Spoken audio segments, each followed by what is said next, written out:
The supreme, profound, and sublime Dharma is difficult to encounter in a billion eons. Now I see it, hear it, receive it, and kept it. I vow to attain the true meaning of the Tathagata. In order to liberate all sentient beings, let us generate the supreme bodhicitta.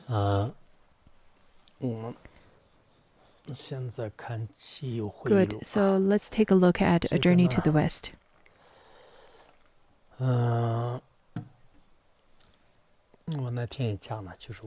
As I said the other day, this year marks the 20th parinirvana anniversary of Pontsog Rinpoche, and we should remember him in a different way. A way by reading his teachings to remember him. Lots of the teachings contained in this book, in fact, are not even taught in Larongar. So this book is indeed a treasure trove. So we can use this way to remember our Lama. This is quite important. Some of our fellow Sangha members had already watched the short clip, video clip, we can call it a short documentary of Pontsog Rinpoche's Journey to the West. Many people told me that they teared up and even cried while watching it. I think this way, through videos and footages, you can make a closer connection, or you can generate a more direct feeling of that journey. You should consider yourselves being quite fortunate and have already made close connections to Pontsog Rinpoche, because now it is only 20 years since his passing. Wait till the 30 and 40 years, then our generation, the older generation, would part one by one. And then maybe people would cherish those kinds of people who can still share the experiences of encountering Rinpoche in person. But maybe by then, not many people would still be alive. That is why I think nowadays it is so important to share these kinds of footages and experiences of Pontsog Rinpoche. During the time where all of us are studying the Vajrayana teachings, it is really crucial for us to generate a genuine faith and devotion towards our lineage teacher. For people who are wise, I'm sure you would generate lots of feelings towards the lineage, towards our institute. If you were to have that feeling of being touched, of being generated heartfelt devotion and even teared up during that time, I think that is a sign that you are a good practitioner. And if not, if you were to cry over the secular things or worldly affairs, then it really doesn't mark you as a good practitioner. Those kinds of signs, those kinds of footage of Pontsog Rinpoche, maybe after a few years, would be difficult to be obtained. Lots of the footages are indeed very precious, and it is very difficult to keep those footages from 50s, 60s, and 80s and 90s. It's difficult to keep it till now, and they're definitely not. It's definitely not footages that's manufactured afterwards. Well, today is the 15th of September. Maybe by that time, 30 years ago, we already returned. Now we're going to continue to talk about Hawaii. The first morning after Pontsog Rinpoche arrived in Hawaii, he bestowed the Bodhisattva vow, and then in the evening he taught on the history of Maha'ati without bestowing empowerment first. Well, on page 48, there's a picture of many people standing there. Miguel is the one in pleated shirt.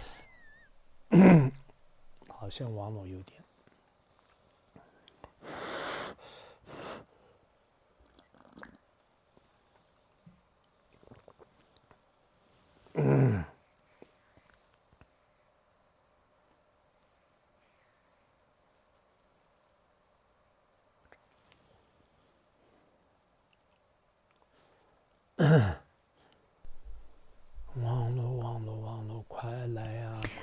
is the internet?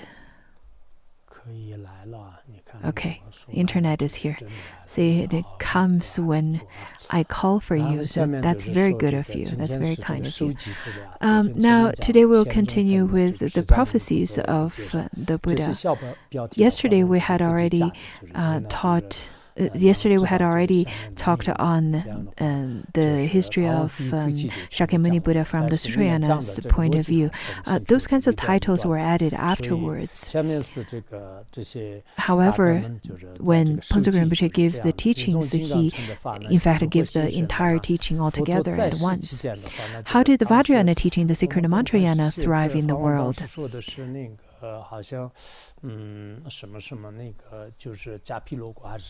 When the Buddha was alive in this world, he taught the glorious Guhyasamaja Tantra to King Indrabhuti in Oddiyana.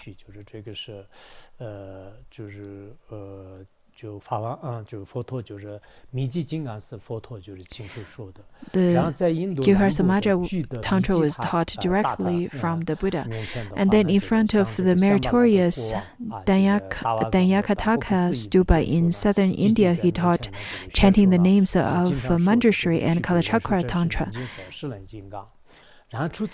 to an incredible gathering of beings, including the Shambhala King Suchandra. In addition, he gave various Vajrayana teachings of sacred mantra to a few fortunate disciples in the realms of gods, nagas, yakshas, gandharvas, and so forth. As he was passing into parinirvana, the Buddha prophesied that now I have extensively expounded the dharma of Sutrayana, the causal vehicle, to many karmically fortunate beings. But I have rarely taught Vajrayana, the resultant vehicle. In the future, the teachings of Secret Mantra will be widely spread. This is the prophecy of the Buddha. In terms of who will turn the Dharma wheel of Secret Mantrayana, the Bhagavan also foretold 28 years after my passing. At the request of 5 excellent ones of sublime nobility, the teachings of Sacred Mantra will be widely taught. This is also taught in the history of Tibetan Buddhism, where it also talked about who is going to give the teachings and how the Dharma teachings will be propagated and how Garb Dorje would propagate the Dharma and so on. Lots of the prophecies about Garb Dorje as well as other great masters would be talked about more in the Vajrayana prophecies later. We will look at it later. And then over here, the 5 noble ones or 5 excellent ones is included in the history of Tibetan Buddhism as well. Now, there is then the prophecy of the Origin Rinpoche, lake-born Vajra, will be born into the world and propagate Vajrayana even more extensively than myself. As predicted, Origin Pamasambhava was born into our world in the Milky Lake of Oddiyana, which is identified by many scholars today to be in present-day Pakistan. In addition, Origin Pamasambhava, lotus-born Vajra, his teachings would be more extensive than that of the Buddhas. The other day when we studied the mantra of Pamasambhava, we talked about the time when he arrived in Tibet. According to various kinds of historical record, it should be 770 CE.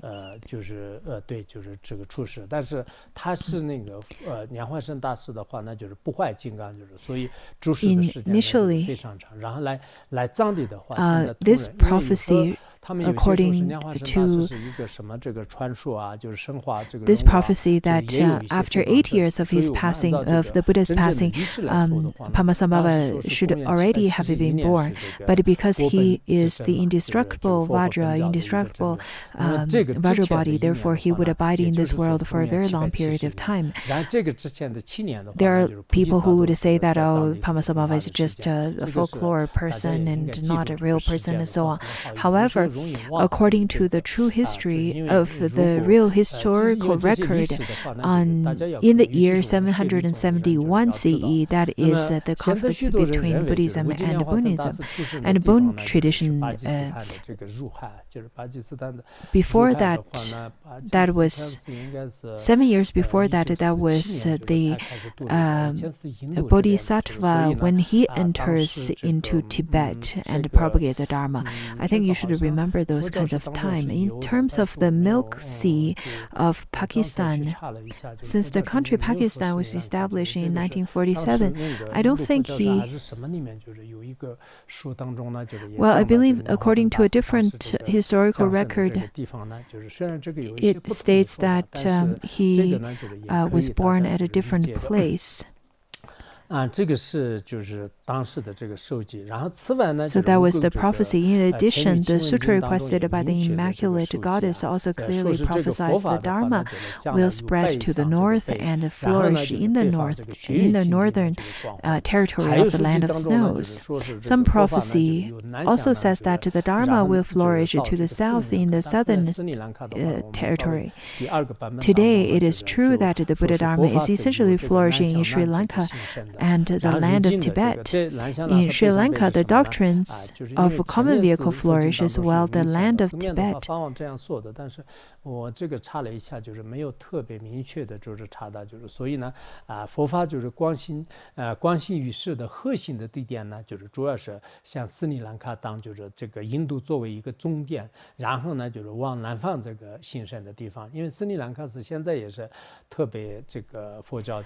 The land of Tibet, the Mahayana teachings of Secret Mantra are widely spreaded. So from south to the southern territory refers to Sri Lanka, and the north of northern territory refers to the land of Tibet. These are the two aspects in terms of the prophecies given by the Buddha.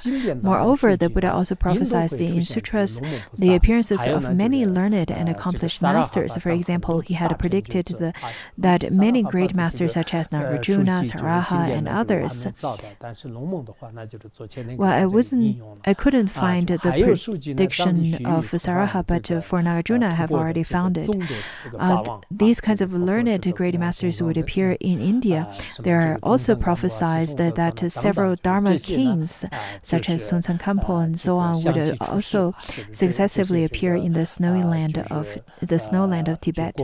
Not only that, Padmasambhava of the old school, Nimapa, Lama Tsongkhapa of the new school of Gelugpa, Jetsun Milarepa of the Kagyu and lineage master of Sakya school were also prophesied in the Buddhist scriptures.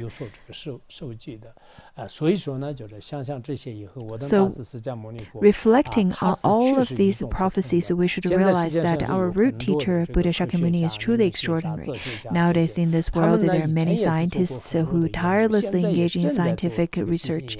They have conducted extensive research, are currently engaging in research as well, and will continue to carry out more in the future. However, how many of them would be able to omnisciently understand all truth of the world and teach the essential points of reality like our root teacher Shakyamuni Buddha?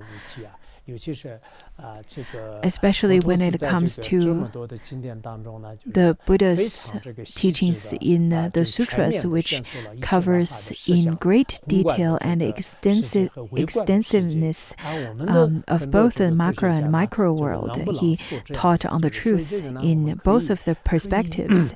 How many researchers and scientists would be able to do that? Well, if only the Buddhists were to praise the Buddha in such a way that is not trustworthy. However, when you look into the treasures left by the Buddha, then you could easily see it. Lots of the scholars and the scientists, when it comes to comparisons of wisdom, if you were to compare their wisdom to that of the Buddha's, you would definitely be able to realize that the Buddha's wisdom is far surpassing that of the others.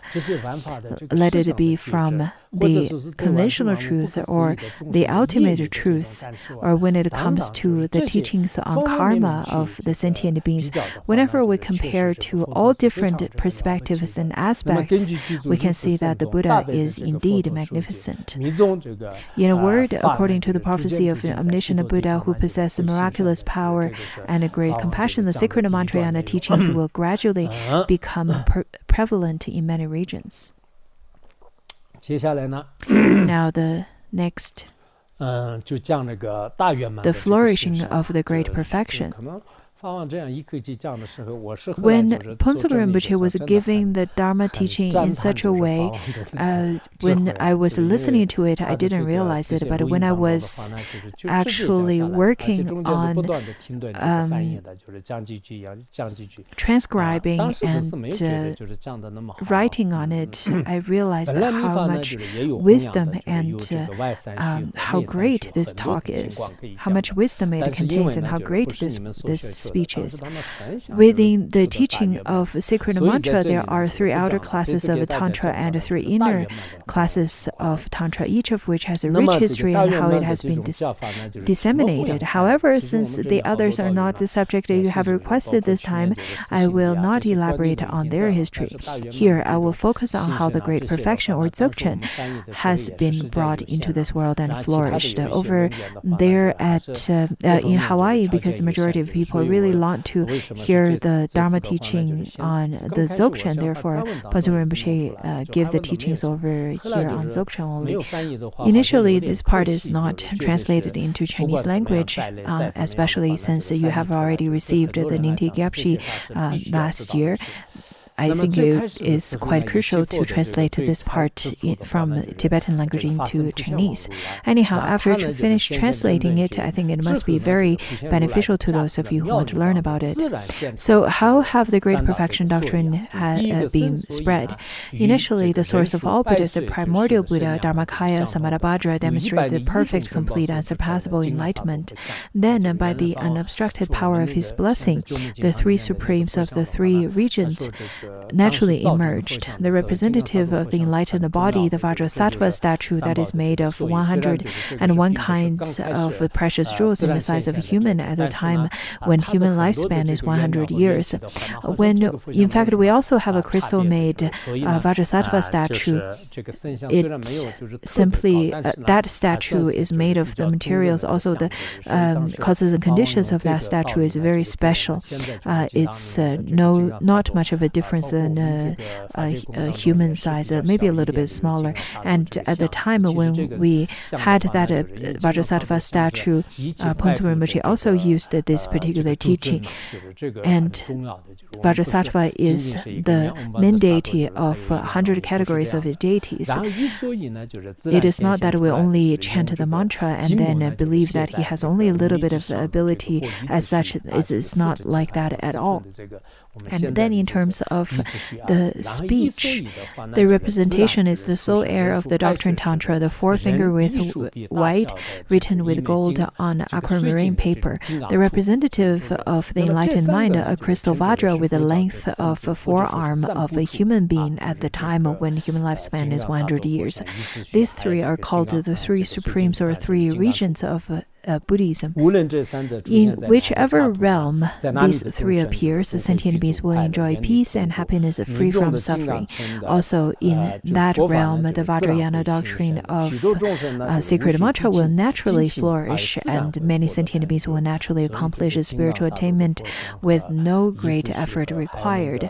So we can see that Vajrasattva statue, and then the Sanji Sanchik, and the Vajra. The Vajra made of crystal is really important.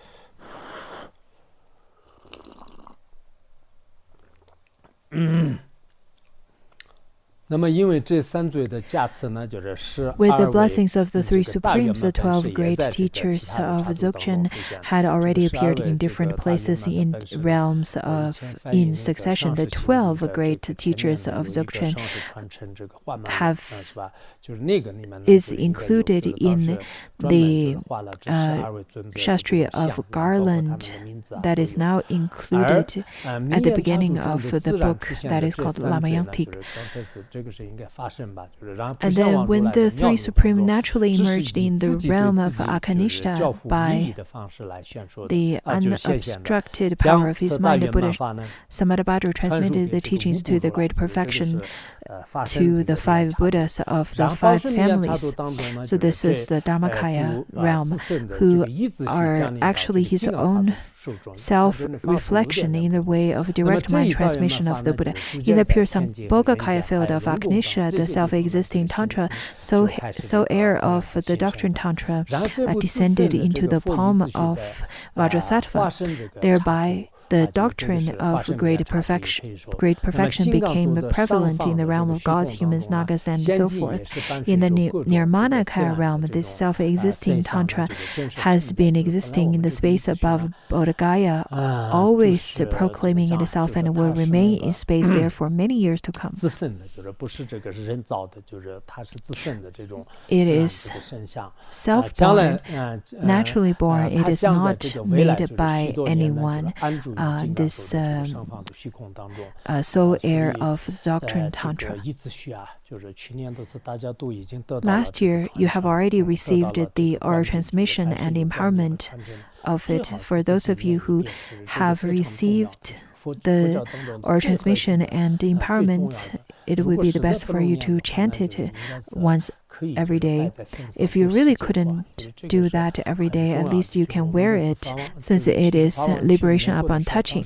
When Pilgrim Rinpoche went to United States, in fact, at that time he had not given this teaching to the Sangha in Larangar yet.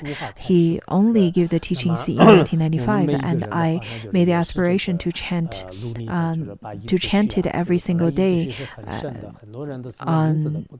I made that aspiration on the 25th of July in 1995. So I think each of us should try our best to practice upon it, or at least carry it.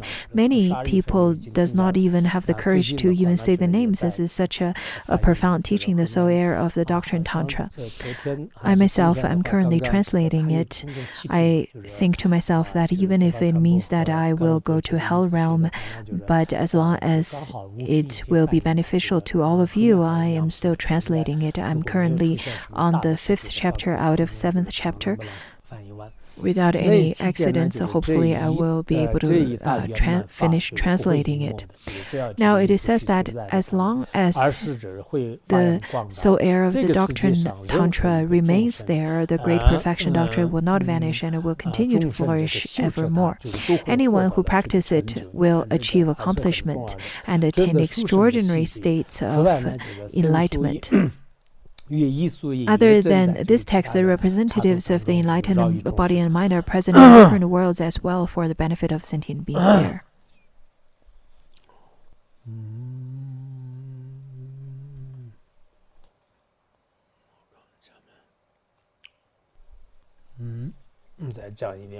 Maybe a little more.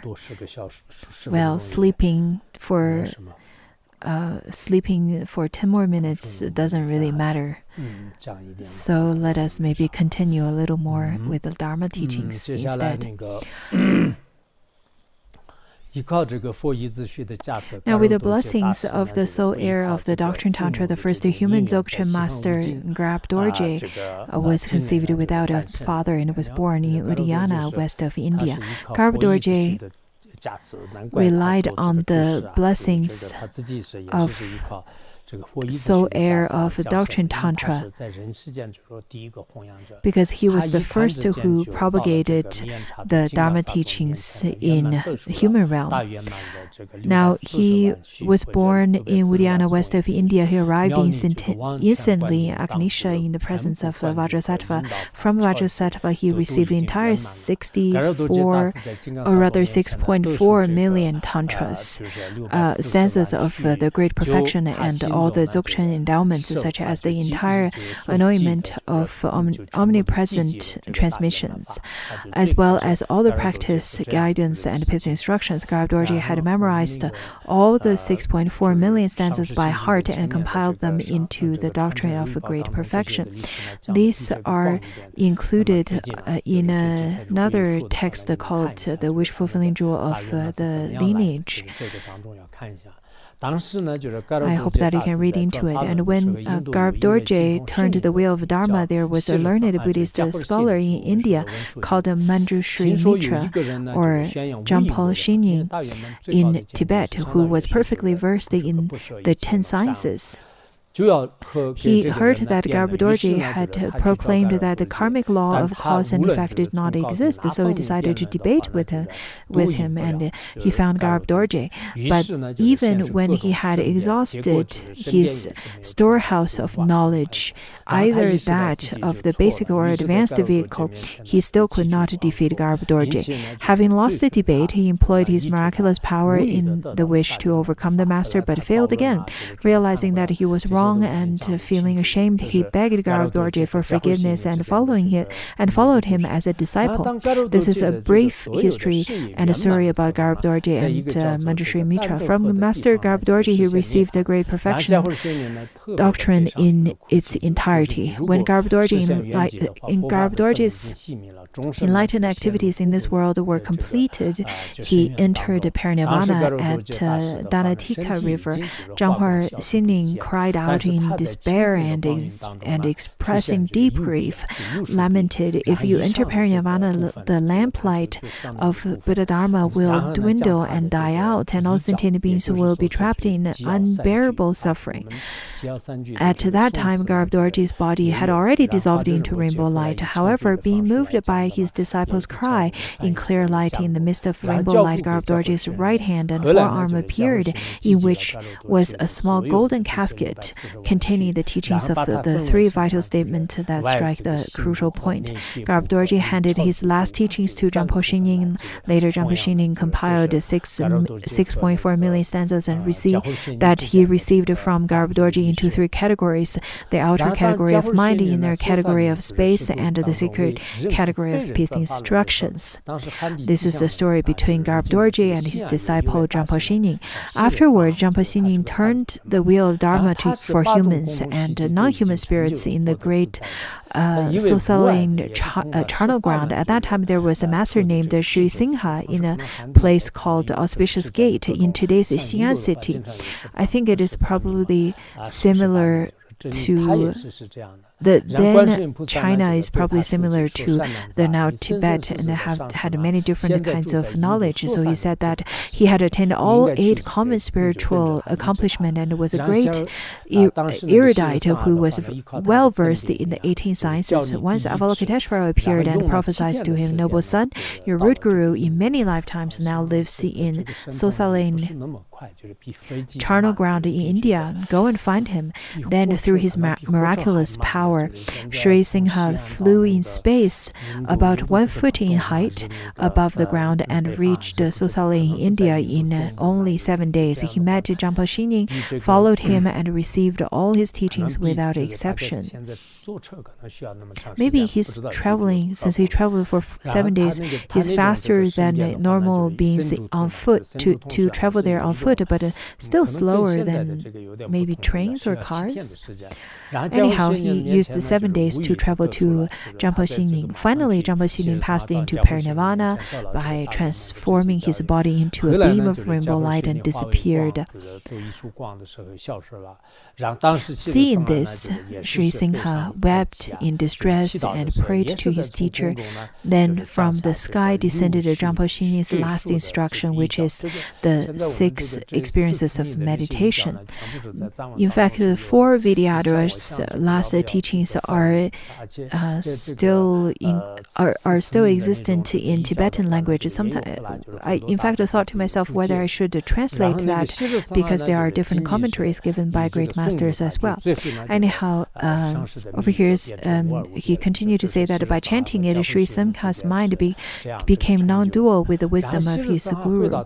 Afterward, Sri Simha returned to his motherland, China, and went to Mount Wutai to enter into meditative absorption in Sijin or cool grove charnel ground. That is on the Mount Wutai. And at that time in eastern India, there were 2 great Panditas, Jnana Sutra and Vimalamitra. They are very close Dharma friends. They're kindred spirits, sharing the same ideals and following the same path for 500 lifetimes.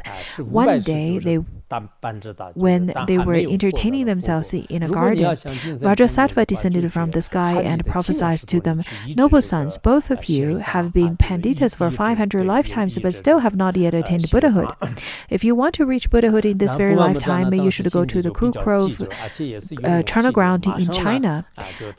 Impetuous yet courageous, Vimalamitra immediately returned home, put on his dharma robes, packed his begging bowl, and set out for China. In 9 years, he stayed to receive empowerments, guidance, and peace instructions from Sri Simha. Having followed his teacher for 9 years and received his teaching fully, he went back to India. Only did Jnana Sutra travel to find Sri Simha in China, where he spent 21 years together with the master. Well, there are different ways of describing these two's traveling, because it seems that Jnana Sutra only stayed with his teacher Sri Simha for 9 years, and then Vimalamitra then went there for 21 years. When Sri Simha lived in Cool Grove charnel ground in China, Padmasambhava and a great translator, Vajrayana, also came to rely on him and receive the great perfection's teachings from him. In fact, this part of the history is also included in the biography of Padmasambhava. Lots of the stories between Padmasambhava and Vajrayana when they were at Mount Wutai were included in his biography. In Mount Wutai, Padmasambhava also had concealed many dharmas. At that time, when Sri Simha passed into parinirvana, he gave his last instruction, the 7 nails, to Jnana Sutra, through which the wisdom mind of Jnana Sutra and Sri Simha became non-dual. Later, when Jnana Sutra passed into parinirvana, his body transformed into a mass of light, from which his final teaching, the 4 means of abiding, descended to Vimalamitra. All of the above-mentioned great human masters vanished into light and disappeared at their parinirvana, except 2 of them. This part of the history is really interesting and quite exciting. So I really hope that you can read more into the biographies and the stories of the great masters. There are lots of stories of such great masters contained in the history of great perfection. These Vidyadharas, the great masters, are the object of supplication that we should practice upon normally. And whenever we have the Vidyadhara Dharma assembly and those Dharma assemblies, and when we chant the prayers of the great masters, we need to seek for the blessings of the lineage masters. We should supplicate wholeheartedly so that we can receive the insights and experience of great perfection. We will have class tomorrow.